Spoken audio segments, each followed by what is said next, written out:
service levels improve.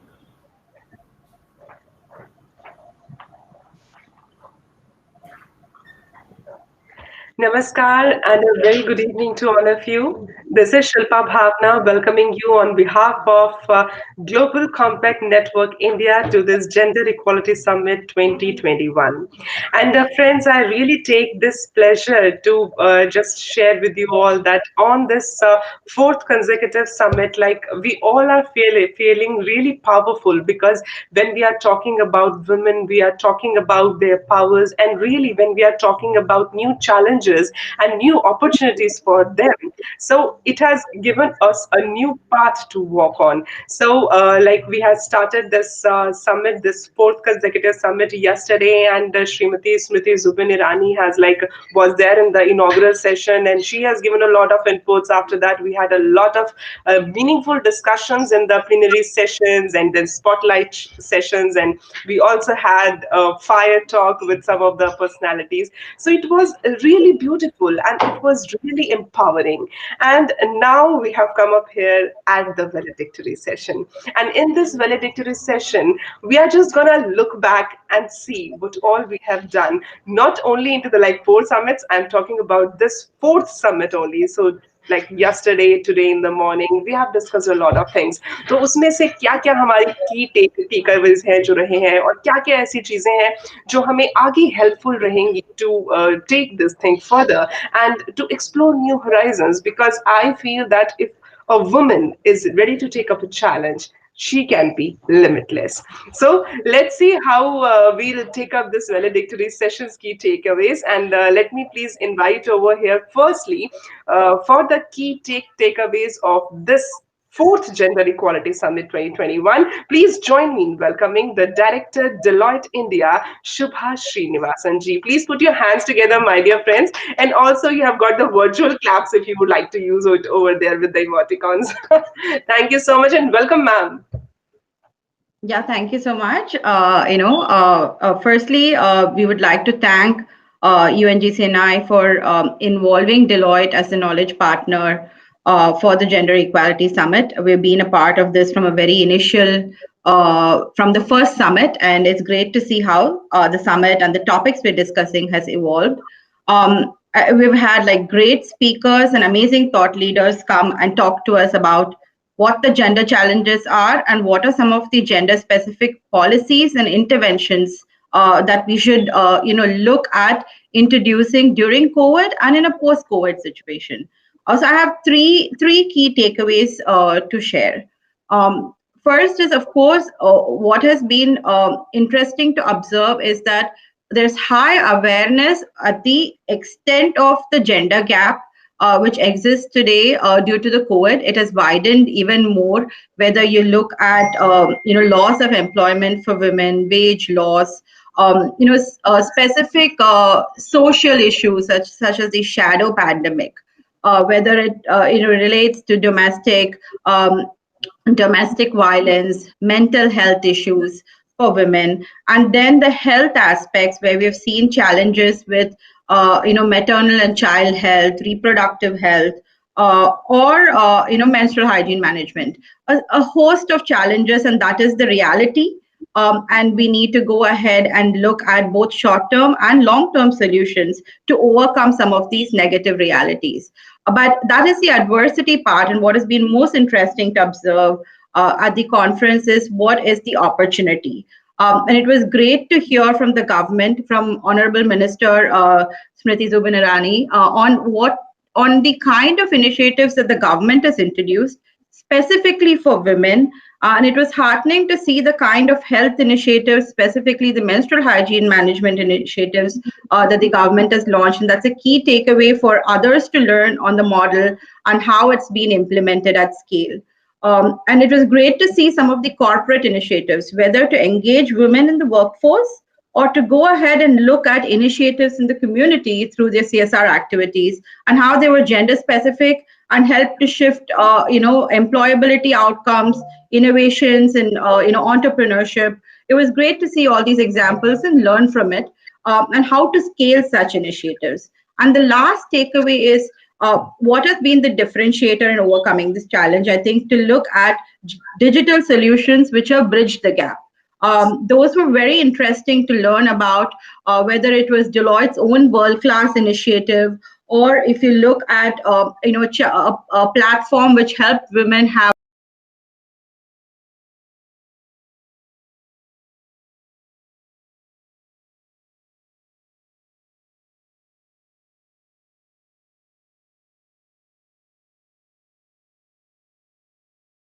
to access these financial instruments and have income generating opportunities. So I think we have great understanding of challenges and solutions, and I think it'll be great to see how we can scale these solutions as we go ahead. So once again, thank you so much, and look forward to hearing from the others.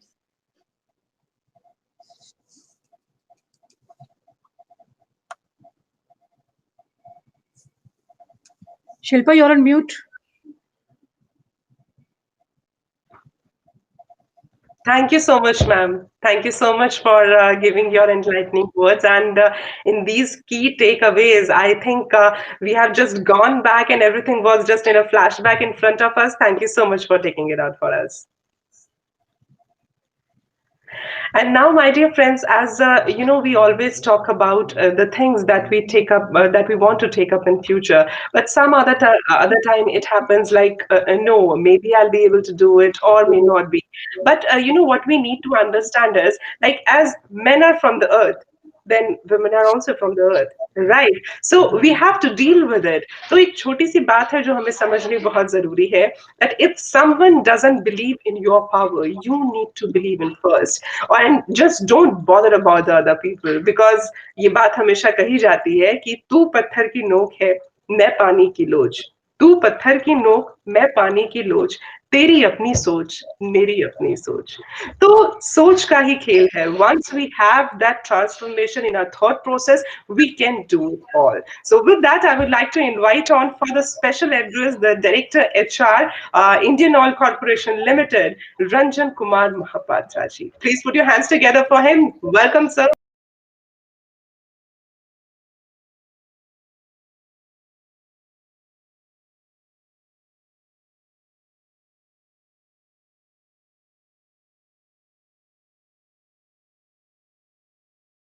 Ministry of Women and Child Development, Government of India, Mr. Ram Mohan Mishra ji. Executive Director, UNGC, Brazil, Mr. Carlo Pereira. Director of Social Impact, Deloitte India, Ms. Subha.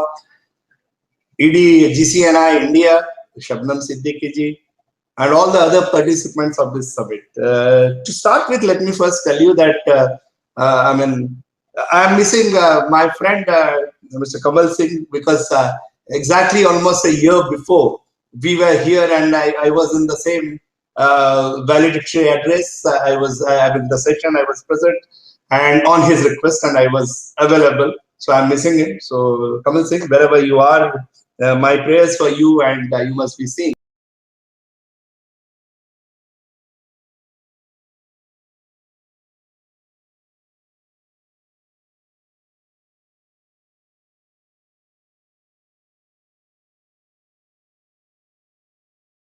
Of things about how men and how women together can make this world better for each one of us. I think probably taking that forward, let me begin by quoting Ban Ki-moon. Achieving gender equality requires the engagement of women and men, girls and boys. So it is everyone's responsibility, unquote. I think for me, GCNI is this fourth Gender Equality Summit's real success lies in ensuring gender diverse participation to discuss the subject of gender diversity. I think the summit was a confluence of distinguished speakers who reaffirmed the global commitment towards gender equality. I think I'm extremely happy the way Shubha ma'am has already told about all those, gave a glimpse of everything that has happened. It saw deliberations on policies, leadership, gender-specific initiatives, and technology to enable women to recover and thrive. And now, particularly with particular focus on post-COVID-19 world, again with a particular emphasis on Indian context. I think during this summit, distinguished speakers have highlighted various actions which she also spoke of to achieve gender equality, and their inputs I think must have truly enriched each one of us. Whoever attended the sessions, it must have enriched each one of us. So let me take my opportunity to share my thoughts on this all-important subject. We celebrated International Women's Day 2 days ago, and while talking to my people here, I was also sharing that it's every day is a Women's Day. I think it must be celebrated every day. And when I say that, then somebody, one of my friends in one of my WhatsApp group, he asked me, then why today? Then I told, we don't do it every day. So it must come to us on one day that we must express explicitly. I think probably that is why Women's Day is there. So that's how it is, and it should be every day. And there also I was quoting, I love that quote of one of the celebrities who had written in Times of India on that particular day. By being a woman is a celebration itself. So that's also something, it speaks all. So let me share an anecdote.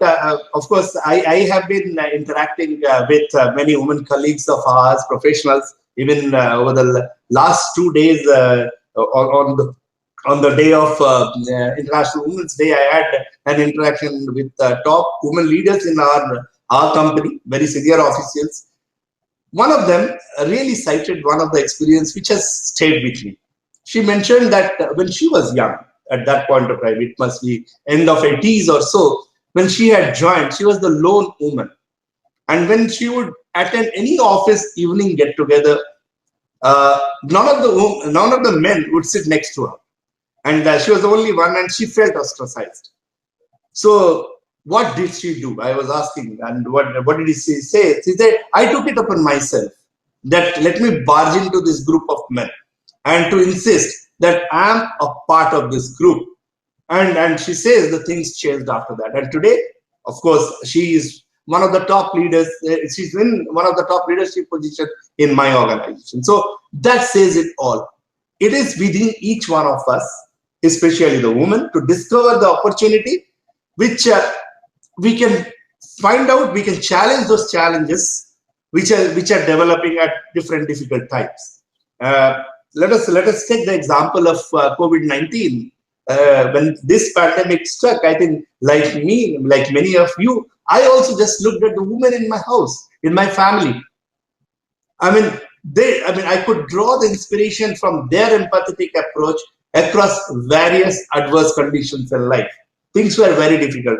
If I am talking about my family, all of us were for a few days, of course, because by being in a public sector, I just had the liberty of only around 10 to 12 days to stay at home. Thereafter, I am in office, but most of the family stayed together. So at that point of time, you see how they have managed.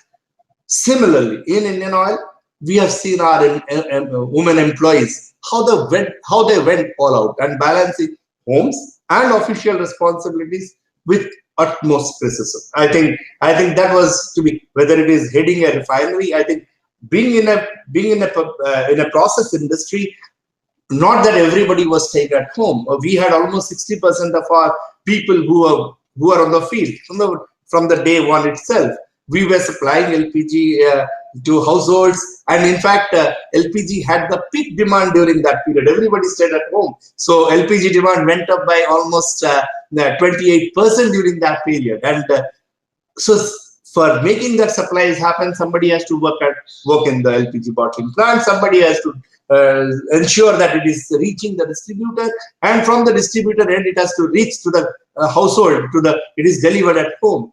So this entire thing, and for making that LPG available, the refinery has to run, it has to be transported in pipeline, it has to reach to my bottling plants as well. So all this work, even we had a woman who had a refinery, they managed their supplies. We had area managers, the managers who are managing those movement or distribution of LPG, and they showed, even during this pandemic, I mean, they showed that they can carry it out absolutely without any blemish or any gap. And of course, I mean, I think all of us are also aware, who can forget the health workers, and majority of them, you saw all the photos all around, majority of them were women. So who went beyond their official or professional obligations to serve the society during this lockdown period.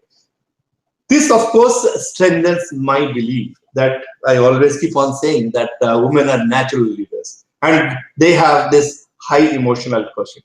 And hence, moving on from a male-dominated world to a gender-neutral society is the urgent need of the hour. I think it's an intrinsically linked to sustainable development, educational attainment, and of course, overall empowerment and making the world a better place. For this, of course, each one of us needs to reshape our perception and recreate an empowering culture. And it starts from our home, it comes to our workplace, it comes to our society, which values, which respects women and their contribution. I think probably when we look at Western countries and when we look around also, I feel very strongly gender inclusiveness, it goes beyond just hiring more women or offering equal pay. It's more about embracing all ideas, all perspectives, and recognize the efforts, regardless of the gender. I think creating a gender-inclusive workplace is much an economic imperative as it is a social or a moral one. I think probably one good thing, every pandemic will have something good to say or good to give it to us. I think this new normal has accelerated this need further. Organizations are now rediscovering their sense of purpose, their sense of innovating rapidly and getting closer to the communities, while encapsulating the diversities of all types. I think mastering deep, meaningful, and human connections with customers and colleagues have become even important for the leaders. I think leaders have realized that this is extremely important if you want your organization to succeed. The firms, the organizations that invest in trust building and emotional connect shall secure their employees' long-term loyalty and, of course, ethical allegiance. Again, coming back to our experience during COVID-19, I must say that it has helped us in realizing that trust and empathy-based actions during these times of uncertainty really brought results. And this is where, of course, the criticality of women in enhancing organizational efficiency becomes critical. I can cite another instance. During this COVID time, we decided we had an outreach program. We have, the number of employees in our organization is around 33,000, and we have more than 35,000 superannuated employees who are also connected to us. And we thought, this is the pandemic period, and these people need to be contacted. These people need to be asked. Everybody is stuck at home. So can we connect to them? Can we talk to them? Can we ask them, how are you? And what can we do for you? And this was an outreach which we started. And to tell you very frankly, I think my HR officers and other officers as well tried to connect with them.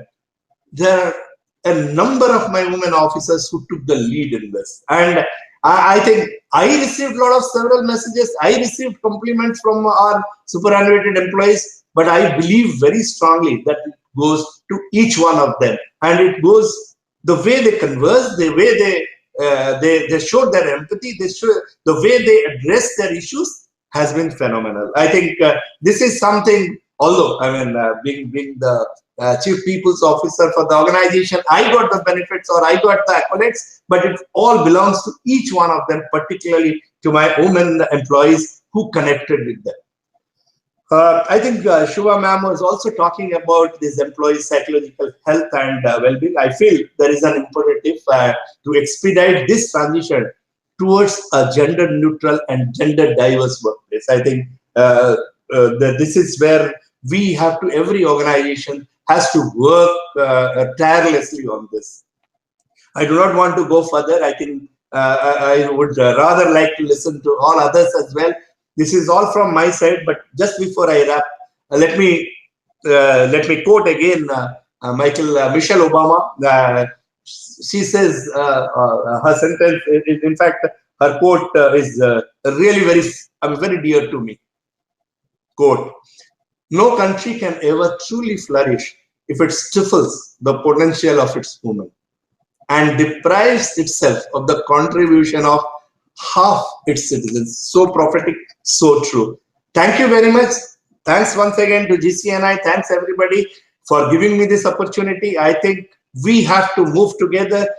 We have to move and we have to empathize with each other. We have to understand the issues. We have to challenge the challenges. We have to go forward so that we have a better tomorrow. Thank you very much. Namaskar. Thank you so much, sir. Thank you so much. It was really wonderful, sir.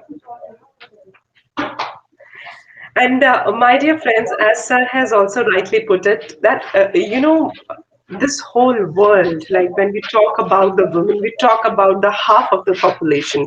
So at the same time, when other people are talking about us, when other people are also taking up initiatives for the transformation that we are really looking forward to in the society, we as women also need to take care of the things, because sometimes we do not assess ourselves as good as we should. So we need to understand that life, like most of the times, doesn't give us what we deserve, but yes, it gives us what we demand.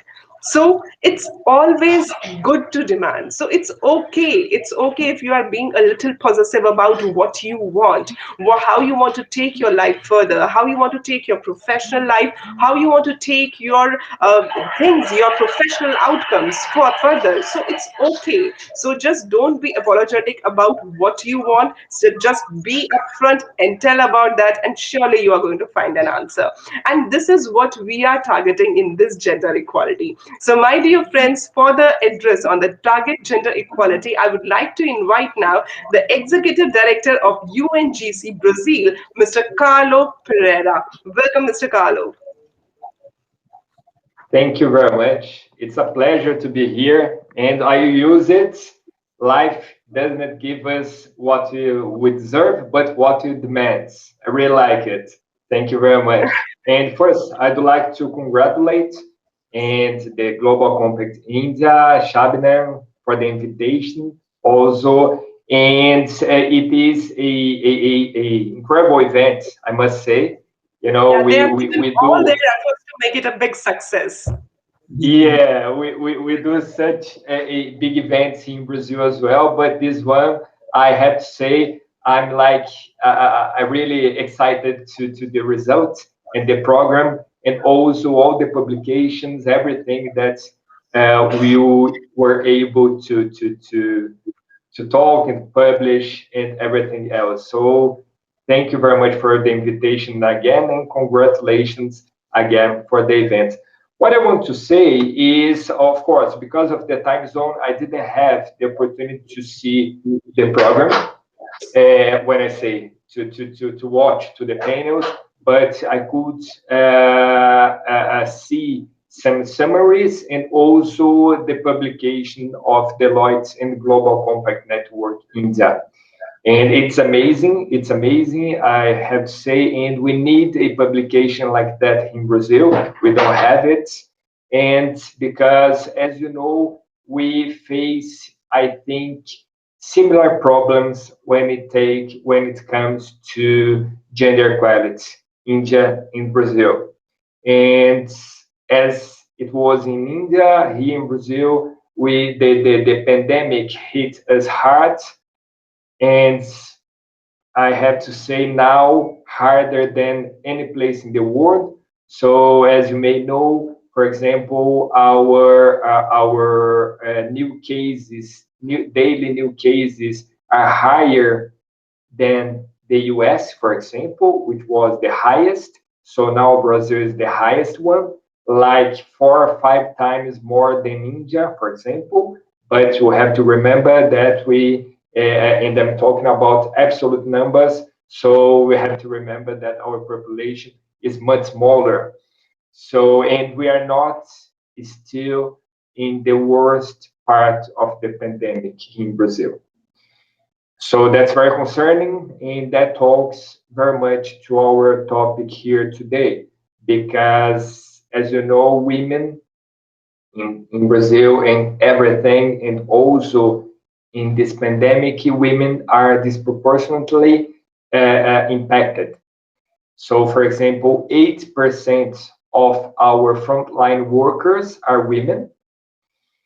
And when it comes to job, because of our recovery package, we are able to not lose jobs as a market at the market at large in Brazil last year. But believe me, as usual, what we had in Brazil was women lost jobs, and men. The numbers are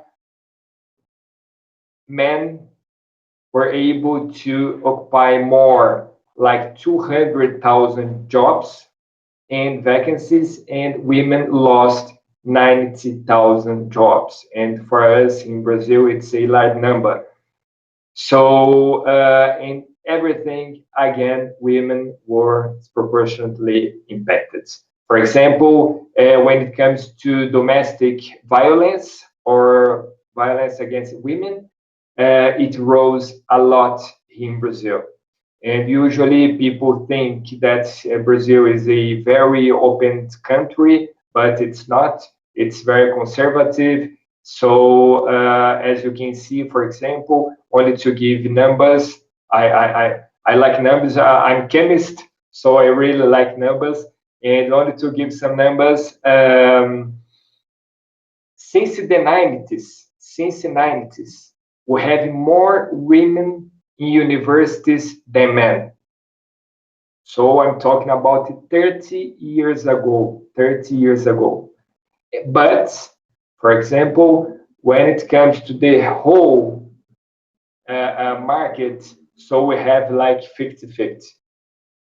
But once you are going up, so managerial positions, we have like 30% women. When it comes to director or top management as a whole, we have like 10%, 10%. And we have in Brazil 52% women in our population. So of course it's wrong. And because sometimes I listen from some CEOs, men CEOs that are okay, but we have this structural situation that women are not so educated as men, and it's just not true. And it's not true for 30 years. So what I think, what you need, and I could saw some examples in Brazil, companies have a huge play to role. I usually mention these reports. You may know it is the Trust Barometer from Edelman, the consultancy firm.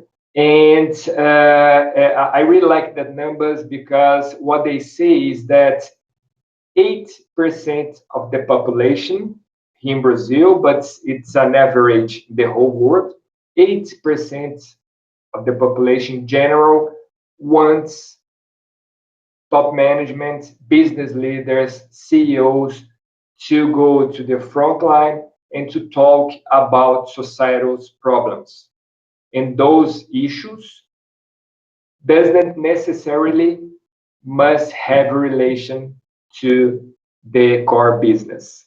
So 8%. And also around 8% of the society in general wants CEOs to take actions on those issues.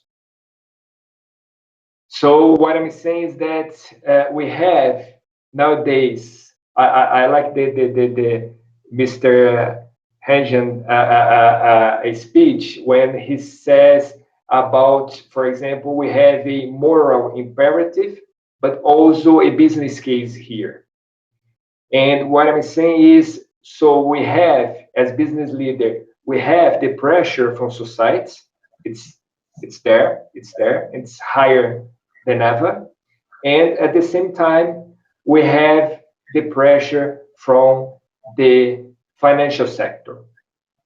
So we see every day more and more banks, asset managers putting targets for themselves, but of course, it's related to their companies that they, for example, Morgan Stanley, as you know, someone probably talking about it, put a target, put a requirement that any company they will invest it in must have at least one woman in the board.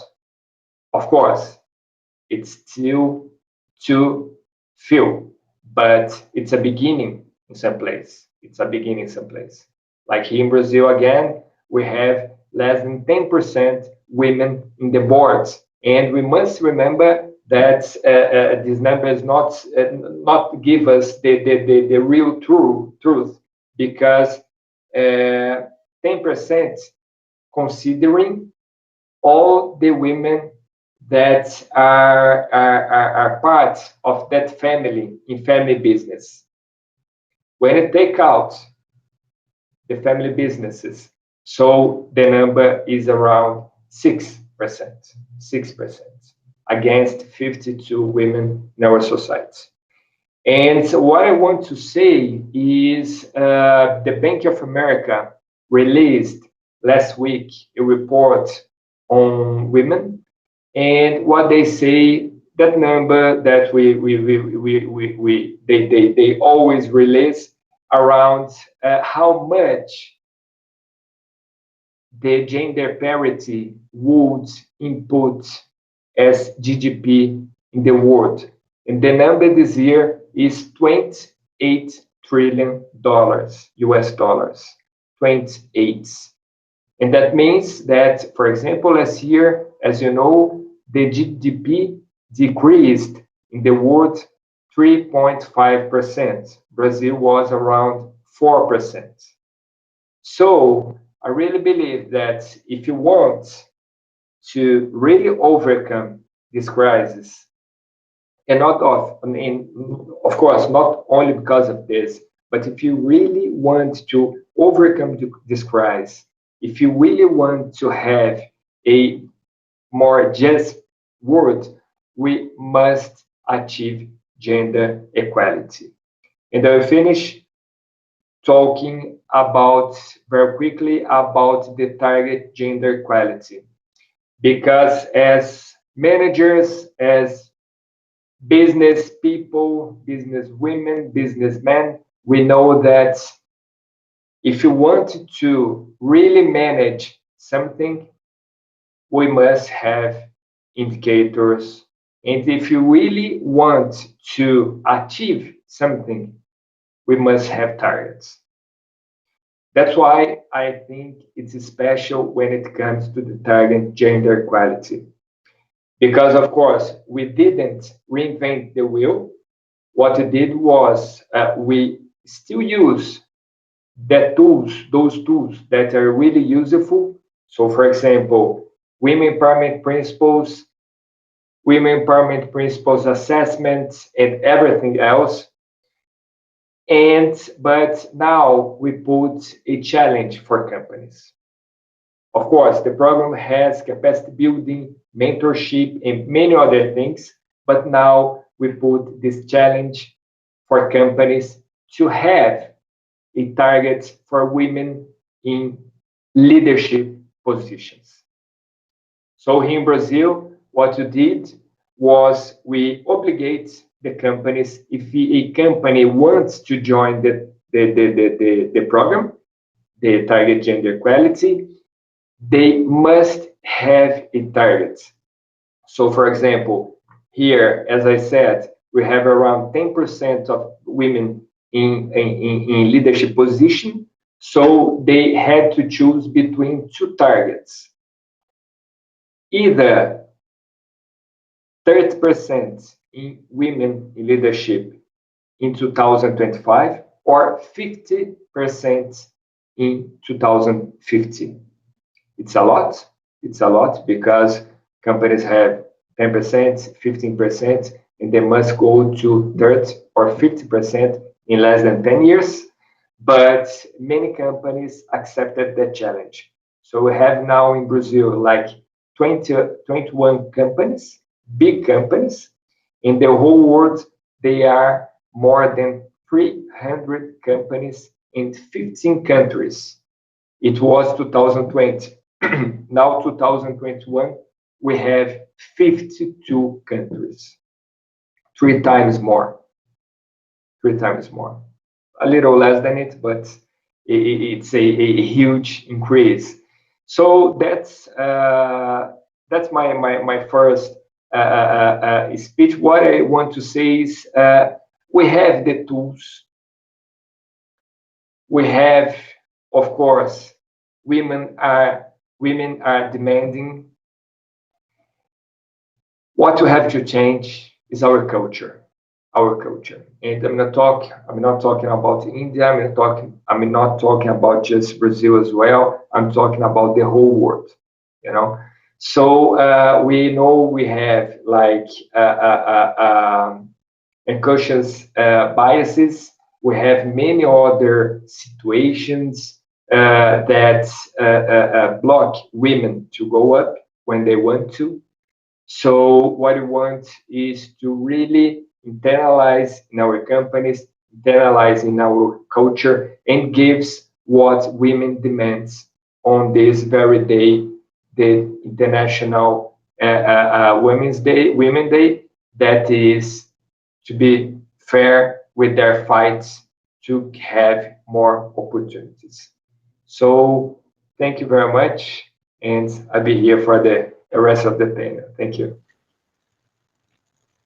Thank you so much, sir. Thank you so much.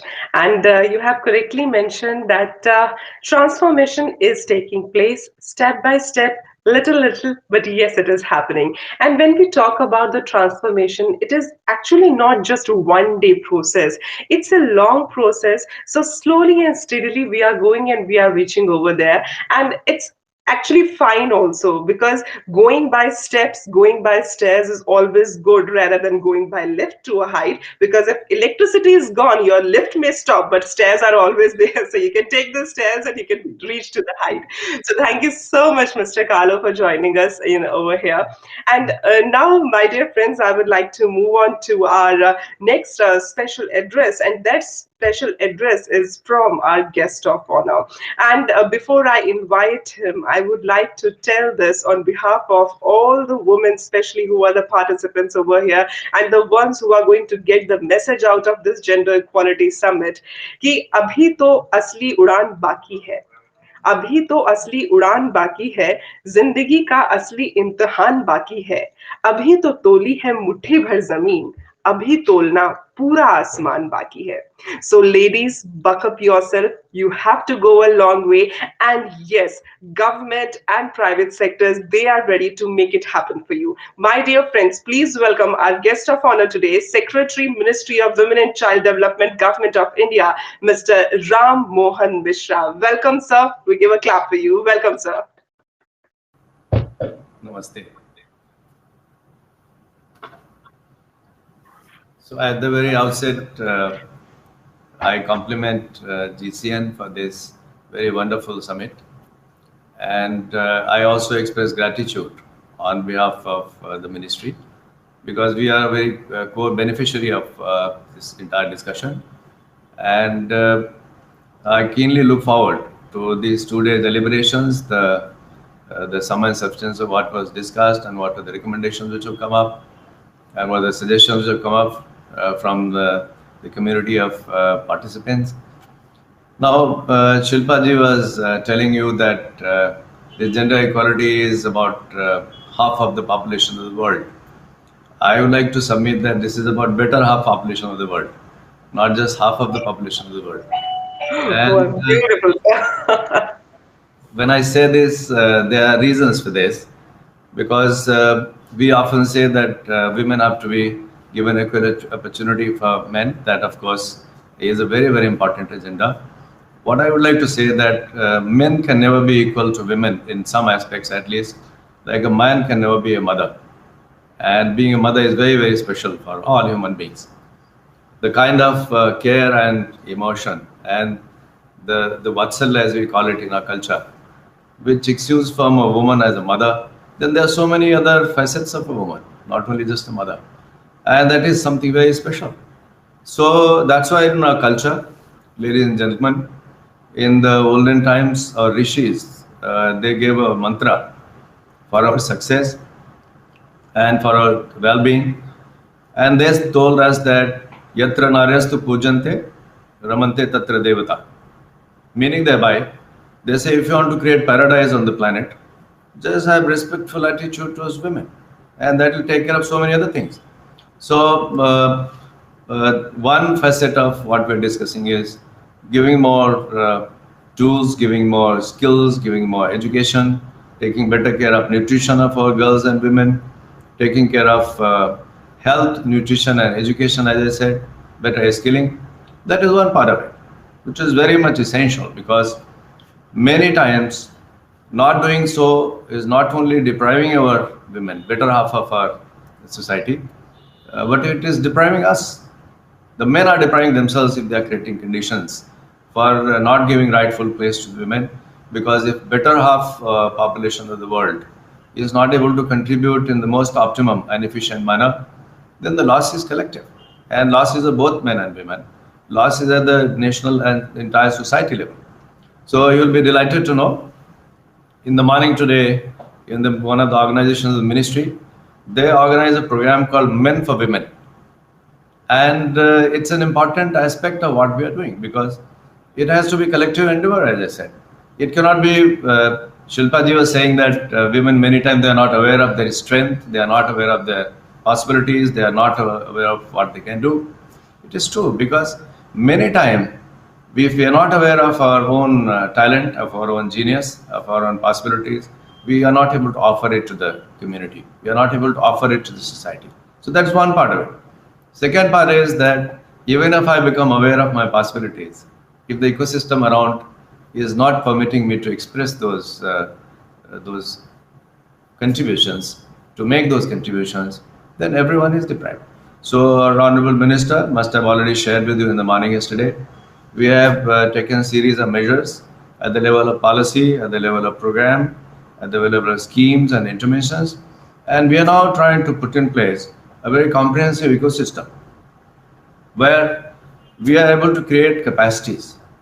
The capacities of various kinds, but I'll briefly mention 5 of these capacities. So one is the infrastructural capacity. Say, for example, women go to work, but the creche is important. When women go for work, and then those toilets which are there specially designated for them, those are important. Our women go to these metropolitan cities to work, but then reasonably priced accommodation for them is important for them to be made available.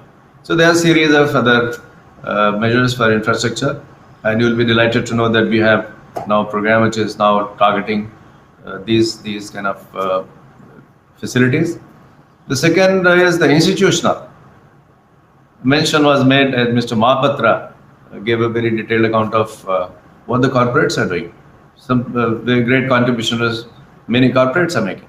Now that's important, because whether it is question of very liberal maternity leave to the women, or the child care leave to the women, or child care facilities in the industrial estates and then corporates, the corporates have a very huge role to play.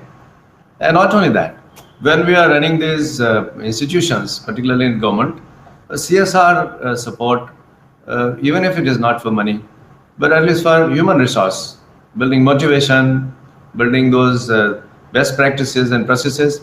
So it's extremely important. And when we are dealing with this very important agenda, we, as Mr. Carlo was mentioning, very rightly, the social, the cultural, the political, and the economic dimensions of this issue have to be clubbed together and addressed. Because if any one of these facets is not addressed, then the rest 3 are not going to work in a very, very optimum way. So just as I said, the health and nutrition, education, skilling is important for us to give women the rightful and dignified place. It's equally important that all those 4 facets, social, cultural, political, and economic aspects of gender equality, then the women's empowerment, are addressed.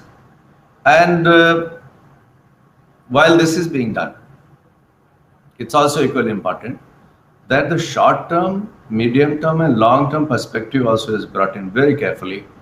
And I'm so happy to see that one of the logos is about Sustainable Development Goals, because it was very rightly mentioned. If you look at the SDG goals, this gender issue is crisscrossing so many of those goals. There's so many places it finds the place. So therefore, the moment you address this, there's so many other goals are achieved by default.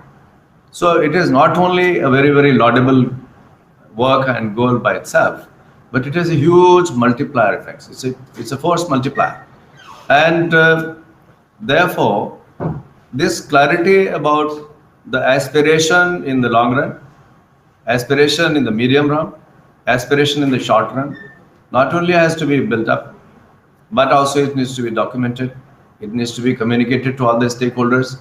So some sort of KPIs have to be brought in, very clear categorical KPIs have to be brought in.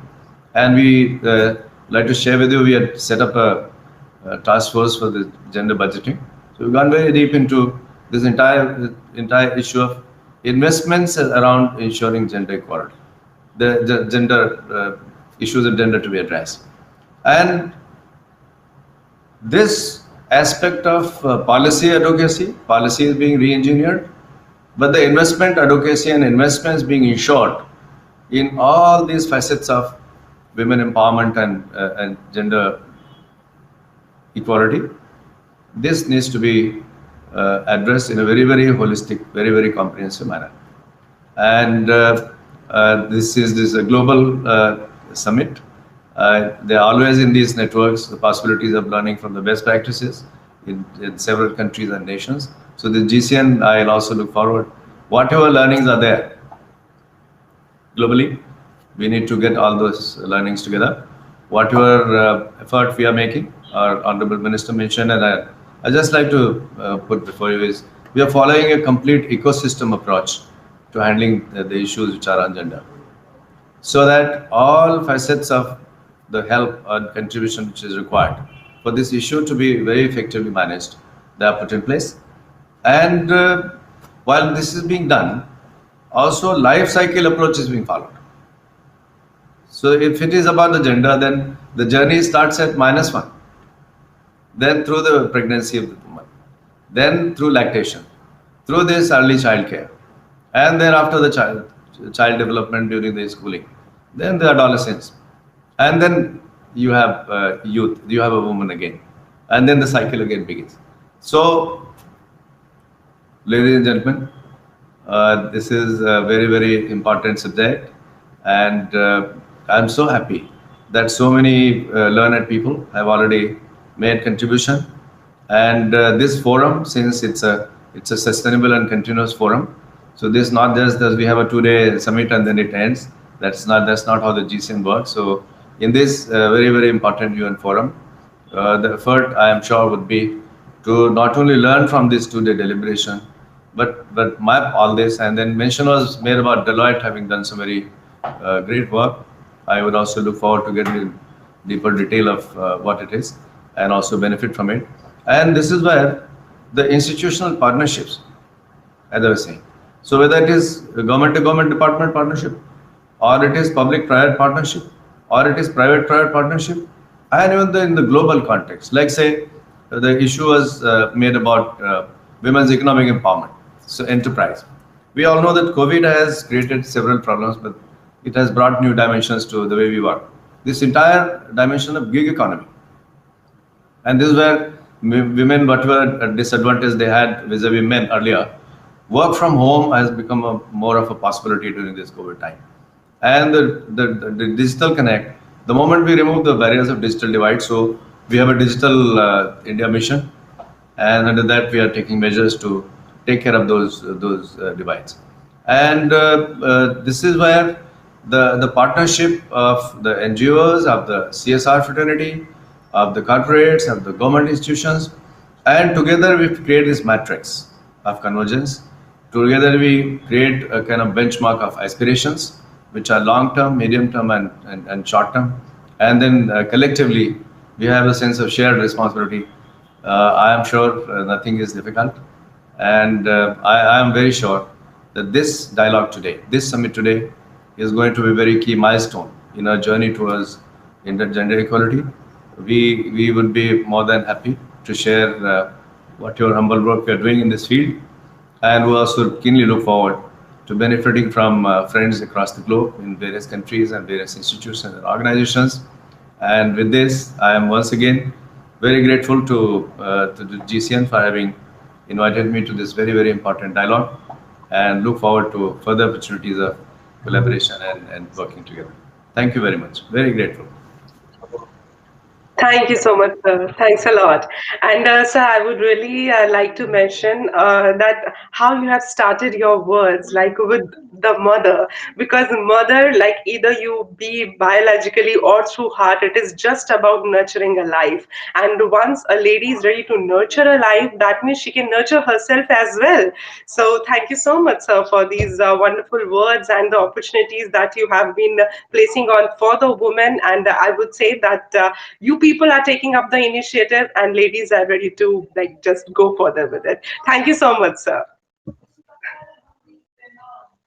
And my dear friends, as we are talking about the Gender Equality Summit 2021, like since yesterday, what we had been talking about is like just looking further, what else we can do, like exploring new horizons, exploring new challenges that we can win, that we can conquer. At the same time, we are looking for a lot of opportunities out of the adversity, right? When we talk about the adversity, like COVID has been like biggest adversity, a biggest complexity for everyone. But as a woman, what I preferably think and like take it as like when a lady can deal with the complexities of the relationships, when she can deal with the complexities of understanding one or the other person in the family, then she's ready to take on to understand any kind of complexity in the world. And at the same time, when we talk about reading, understanding, and dealing with those complexities, we need to understand that whatever we are ready to do, we should do it. Just don't stop. Just don't think for a while. If you think that this is a track for you, you want to go further, just buck up yourself and go ahead. If I talk about myself personally, pre-COVID, I had been going to stage to like host my programs. And like, of course, when I'm making films, that's like a big manpower affair. So yes, we have to take care of a lot of COVID protocols over there. So pre-COVID, when I was going on stage to host my programs, to being the master of ceremony of the occasion, at that time I was just there on this stage, like I was looking and looking straightly to my audience. But right now, when I'm talking to you people, all the participants virtually on this platform, I understand that how important it is to take care of the digital thing as well. So now I'm talking to you, I'm taking care of a lot of the clicks, and I'm taking care of these emoticons who are coming up, and also I'm understanding the platform. So that's the beauty, that when you are doing something, you are learning as well. So yes, we are looking forward for the opportunities out of the adversity, and yes, women can do it. I completely believe it. So my dear friends, now I think we have come to an end to the valedictory session. But when we say end means effort never dies. So as our effort is not going to die, so I would like to invite on the executive director of GCNI for just giving us a way forward. Please welcome Shabnam Siddiqui ji with my virtual class as well. Thank you so much, Shilpa, for your enthusiasm. I think the way you have been with us the last 2 days, it doesn't feel like we have been having this conversation for 2 days. So your energy is completely catching on. As Shilpa and other speakers have said before her, it's been a really encouraging 2 days. I personally have been working with women and in the women's movement for 2 decades, but with every conversation that we have cross sector, you realize that there's almost so much to learn. especially in times post-pandemic, where we are talking about initially last year, there was a lot of adversity, there were a lot of challenges that were being talked about. But over the last 2 days, when we have heard from businesses, from MSMEs, from civil society organizations, and of course from the ministry, we realize that all these challenges have led people to innovate, people to go beyond boundaries, and people to come up with innovative things. Global Compact Network India's small initiative in this fourth Gender Equality Summit has been that for the first time we came out of gender binaries. So we all have our challenges, especially because the Gender Equality Summit is organized around International Women's Day. Women take center stage and they have to take center stage, but more and more we realize that apart from women and men, there is other gender that is also not getting benefits. That is also facing a lot of challenges. And for the first time in this fourth Gender Equality Summit, we opened up our own platform to invite representatives from other genders to talk about their challenges and how we can take things forward. The entire guide for us on the way forward for gender work, SDG 5 and especially SDG 5.5, has come from our headquarters, from the United Nations Global Compact new strategy that was launched last month. And what essentially the Secretary General has mentioned in that strategy is that 5 areas of importance, and one of which is definitely gender. So as Mr. Mishra was also talking about how gender cross-cuts all of the SDGs, it's very important that we focus on gender, and that is where we get our strategy eventually from. So this summit, we are very happy and proud to say that it had at least 15 plus chief executive officers and managing directors speaking on behalf of their organizations. And what was special about all these interactions was that all of them, without any doubt, all of them came spot on time. They have come 10 to 15 minutes before the actual session. They have conversed amongst themselves, and they have learned from each other, both in the formal and informal communications, which gives us more opportunities to collaborate with them. I'm glad that Secretary Sir mentioned on his own behalf, because I was going to choose this as an opportunity to say that Global Compact Network India is very, very keen to work very closely with the ministry, because as corporate, Global Compact Network India is an initiative, is a UN initiative for businesses. We have just expanded our domain to work with non-members and especially with the government, because it's a special agenda that has been given to us by the General Assembly, which meets every year. And within that mandate, we are really looking forward to working closely with the ministry. And this we intend to do as a way forward within the Global Compact is to create a special gender work stream. And when we call about a gender work stream, what UN Women and what UN Global Compact have done together, we had launched in 2010, a decade ago, something called the Women Empowerment Principles, in which we are asking CEOs of companies to commit to certain principles of what they will follow within their own businesses.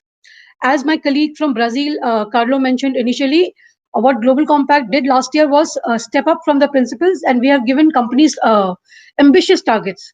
So we're not giving small targets, which we know companies can check from their checklist, but we're asking them to be as ambitious as possible to go down the road of implementation. For the implementation, we at the Global Compact are providing them the kind of necessary research, the tools, the workshop that is required, so that the engagement and evolution of us and the conversations and interventions that we eventually do, actually has an impact in the world. What we are realizing at the Global Compact is that the numbers are slowly and steadily increasing with gender and especially for women. But the same kind of significance in terms of numbers is not seen at the level of leadership. So when we had to do CEO panels, we had to be very conscious to find CEOs from companies. Like Ranjan sir will help me that we tried to find a PSU CEO and from central or state enterprises, and we really, really struggled hard, because till the director level we have leaders, but at the cutting edge, we lacked to approach. Hopefully by next year we will have access to such CEOs. Thankfully, because this entire platform has been digital, we did manage to get some CEOs from our global companies. So we had the vice chair of MasterCard who herself joined in. Carlo, I'm sure it's very early in the morning for him in Brazil, But because the topic is so important and the partnerships are so important, that we go beyond our regular mandates to take things forward.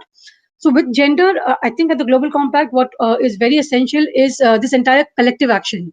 So how can different stakeholders work collectively? We get early buy-ins, we create a roadmap that we can traverse together, and perhaps every 6 months take a rain check to see what have we achieved, what has been the challenges, how do we go forward. So that we will be doing, we will be having an outcome report that comes out of this Jeddah Summit, which we will share with the ministry, which we will share with other networks, and which we can completely outline as to who we want associations with, both regionally and globally. And a couple of different things, two important things that have strongly come out of the Gender Summit, which we want to take as a way forward, is we are exploring on taking a panel pledge at the Global Compact. So it's an idea that we are exploring, in which, so there is one aspect of the panel pledge is that we have said to no male panels 3 years ago, 4 years ago at the Global Compact. So no all male panels. But beyond that, as a way of diversity and inclusion, we consciously see who is the person, which is the stakeholder missing in the room, whether it is youth, whether it is children, whether it is people from certain communities, and we get them on board also. So how can we expand the diversity and inclusion? And most importantly is how do we work on unconscious bias? Because conscious bias is easier to identify and work on, but unconscious bias, how to identify. So these are some of the way forward mechanisms that will come through. I'm very happy to inform everyone that we have an exceptional core committee. So we call it the Gender Equality Summit Core Committee, but there are these phenomenal men and women. Not everybody, as you know, comes on center stage on the camera, but they have been working behind. If and when a random idea struck us that we want to do this panel, we want this speaker, we want this policy paper, within 24 hours, people have really buckled up and delivered. So a big thank you to each and every core committee member who was ably led by Mrs. Vaishali Nigam Sinha, who is the chair of the Global Equality Summit. As Mr. Mohapatra was saying, Kamal Singh sir, who was the former ED, this entire Gender Equality Summit was his idea, his vision, and he and Vaishali had put it all together, and we are just taking it forward, expanding and scaling the entire summit, and now working towards a gender work stream that will look at the agenda throughout the year and not only during the month of March. Finally, to conclude, because I can see that we have shot beyond time, I just wanted, as the host, to thank all our partners. Our title partner has been Renew Power. Gold Power is Indian Oil Corporation Limited. We have had corporate contributors, Zensar, Salesforce, Jindal Steel. We have a B School partner, Remtech, a university partner, Vijay Bhumi. Universities are very important for us because they help us collate the research, they help us put thoughts into action, and so that we can share it with a bigger group. This entire platform of AirMeet has been made possible by our host portal and technology partner, Sustainiverse and Social Ladder. Deloitte has been a knowledge partner. In the morning, we told us we want some pointers of the last day, and they gave it to us. The turnaround time was less than an hour. So that's amazing. The Swatch ambassador has been Aquacraft.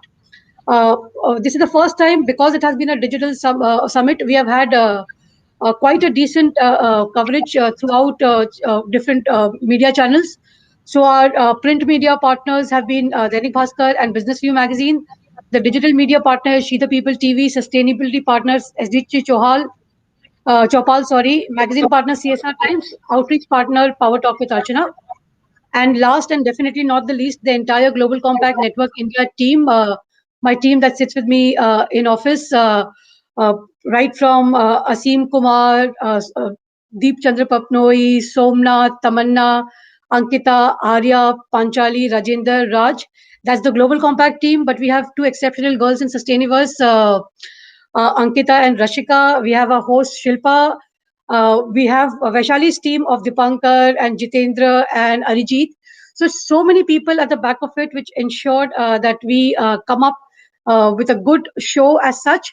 But more importantly, of what we do next, how we take forward. Day after, we have a board meeting, the Governing Council. We have our Governing Council members here as participants and in the meeting, and we hope that they will push our agenda in the Governing Council so that we can go back to the ministry with something concrete in mind, sir. So thank you so much, one and all. If I've missed anyone by name, just put it down to the end of 2 days of work. But really, really thank you to each and everyone.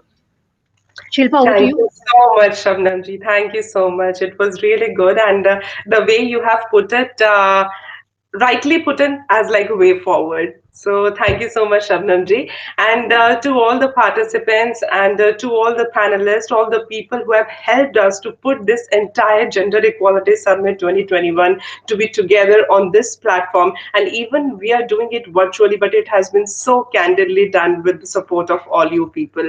At the end, I would just like to say one thing, that whenever we want to do something, just do what you love and love what you do. This is very important. और इस वक्त मुझे तारे ज़मीं पर की 2 line याद आ रही है, तो ये बात मैं हमेशा हर महिला से कहना चाहती हूँ। बह चल कहीं, उड़ चल कहीं, दिल खुश जहाँ, तेरी तो मंजिल है वहीं. So just be happy with whatever you are doing. If you are happy, it is going to work for you, for your society, for your country. Thank you so much all. This is Shilpa Bhavna signing out, and thank you so much on behalf of Global Compact Network India. Namaskar. Namaskar.